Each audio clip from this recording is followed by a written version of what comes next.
Hello mga kananay, eto na naman po ang vlog ng inyong kananay. So ayan, sa mga oras na nga ito guys, papunta tayo ng palengke kasi wala pala kaming bigas at wala rin kaming pang ulam. So ayan, pupunta ako ng palengke po para bumili ng ulam natin. So ayan, pumunta nga ako guys sa grocery, char, kala mo maraming pera.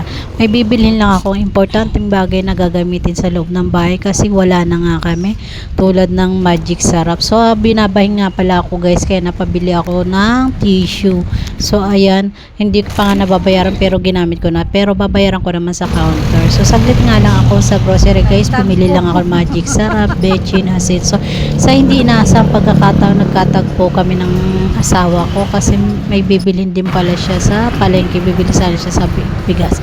Sabi ko, ito, binagdagan ko na para makabili na kahit 2 kilong bigas. So talaga wala kami stock guys. So ayan na nga guys, siya na rin yung pinagdala ko.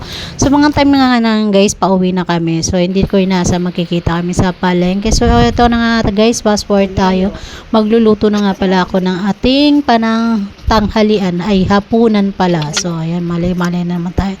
Syempre nagmamadali ang iyong kananay kaya mabilis din ang ating video kasi nga gabi na, gutom na ang mga person, ang aking mga amo gutom na. So ayan na nga guys, ito na nga kasi nga naggagayat na ako dyan ang ating mga pangsangkap, mga tulad ng kamatis, bawang at sibuyas. So ayan, inisa-isa ko muna yung pechay para hiwain guys, at minsan kasi may putik-putik yan sa gilid. So ayan, kailangan ko isa-isahin.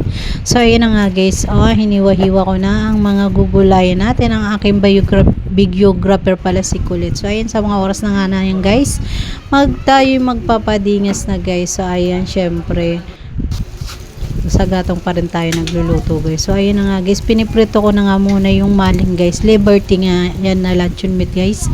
So ayan ang ating uulam, hinati ko yan guys. So kailangan natin magtipid.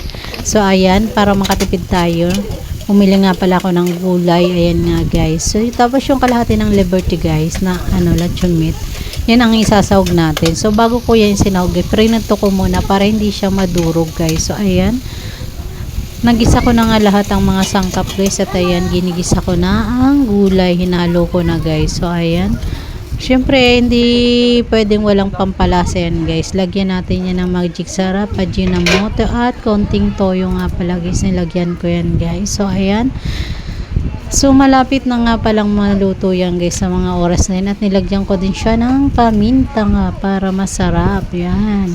So ayan, alam niyo ba guys kung magkano inabot yan guys? So nakatipid tayo guys. So mga halaga, kung kukwentahin natin lahat guys, sa mga halagang 170 pesos lang yan guys, no?